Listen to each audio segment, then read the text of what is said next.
Assalamualaikum warahmatullahi wabarakatuh. Perkenalkan nama saya Muhammad Awal Faris, yang dimana pada kesempatan kali ini saya akan coba untuk menjelaskan salah satu kesenian khas Sunda, yakni wayang golek. Yuk langsung kita simak saja pembahasannya berikut ini. Apa sih yang disebut dengan wayang golek? Seperti yang kita ketahui bahwa wayang golek merupakan salah satu seni pertunjukan rakyat yang berasal dari wilayah Pasundan atau Provinsi Jawa Barat. Penamaan wayang golek sendiri dikarenakan wayang terbuat dari bahan kayu yang berbentuk manusia. Dalam kehidupan masyarakat di Jawa Barat, kesenian wayang golek difungsikan ke dalam dua gelaran, yaitu sebagai media hiburan komunikasi dan sebagai upacara ritual. Yuk kita langsung bahas asal-muasalnya. Dalam perjalanan sejarahnya, untuk kesenian wayang telah menapaki perjalanan yang cukup panjang. Bukti keberadaan wayang di Indonesia tercatat di berbagai prasasti. Contohnya seperti prasasti Tembaga tahun 840 Masehi, prasasti Ugrasena tahun 896 Masehi, dan prasasti Belitung tahun 907 Masehi. Kesenian wayang sendiri dia asli muncul sebelum kebudayaan Hindu masuk di Indonesia dan mulai berkembang pada zaman Hindu-Jawa. Sebagaimana dinyatakan oleh beberapa peneliti sejarah, bahwa sebetulnya budaya wayang merupakan budaya asli Indonesia yang sudah ada jauh sebelum agama Hindu masuk ke Pulau Jawa.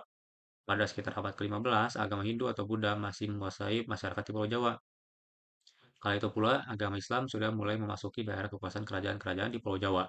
Sunan Kalijaga yang merupakan seorang wali Songo mendatangi Pulau Jawa dengan misi menyebarkan agama Islam. Pada waktu itu, masyarakat Pulau Jawa masih mayoritas memeluk agama Hindu.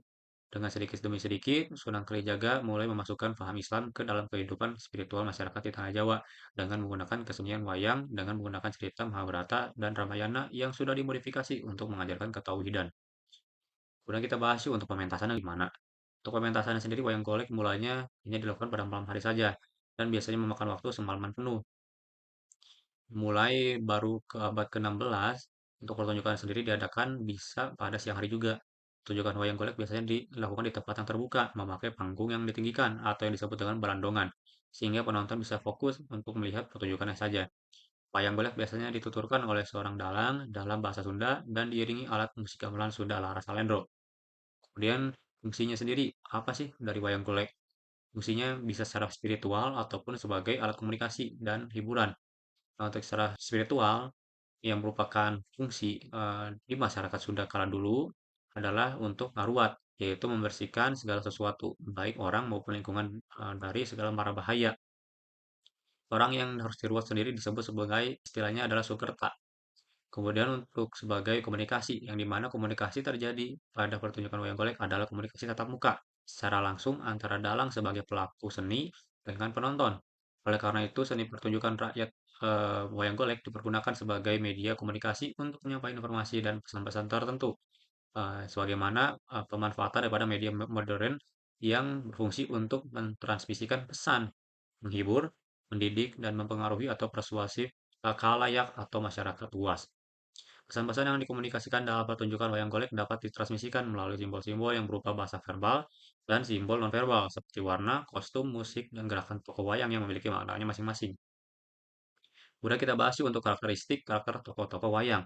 Karakteristiknya sendiri dia ada banyak, namun secara utama digolongkan dalam golongan utama, yaitu adalah satria. Bentuk tubuh golek ini adalah menggambarkan keluasan, ketenangan, kelemah lembutan, dengan tidak menghilangkan unsur kegagahan dan kecerdasannya. Golongan ini memiliki bentuk mata sipit, alis tipis, hidung cenderung kecil, dan tidak memiliki kumis. Tokohnya yang terkenal adalah seperti Rama, Samiaji, Nakula, dan Sadewa. Untuk yang kedua adalah Ponggawa. Untuk Ponggawa ini adalah golongan yang digambarkan sebagai tentara yang ditampilkan dengan bentuk tubuh yang tegap, tegas, dengan mata alis yang besar, alis yang tebal, kemudian berkumis, dan hidung yang mancung. Tokoh-tokoh antara lain adalah Gatot Kaca, contohnya. Kemudian Bima dan Duryana. Untuk yang ketiga adalah buta. Buta disebut juga dengan raksasa yang memiliki bentuk tubuh yang tinggi besar, mata melotot, alis tebal, dan hidung yang besar dan bertaring atas bawah. Tokoh ini yang terkenal adalah Wana. Yang terakhir atau yang keempat adalah Panakawan. Untuk golongan golek ini digambarkan sebagai tokoh yang kocak dan jenaka. Bisa dilihat dari bentuknya apabila raut wajahnya atau muka tokohnya dia dengan sorotan mata yang halus serta kepala yang menunduk menandakan bahwa wayang tersebut adalah golongan tokoh yang baik. Sedangkan apabila matanya melotot dengan pandangan yang kasar dan lurus ke depan, dia menandakan bahwa tokoh tersebut merupakan dalam versi yang jahat. Mungkin sekian dari saya untuk menjelaskan wayang tersebut. Wabillahi taufiq wal hidayah. Wassalamualaikum warahmatullahi wabarakatuh.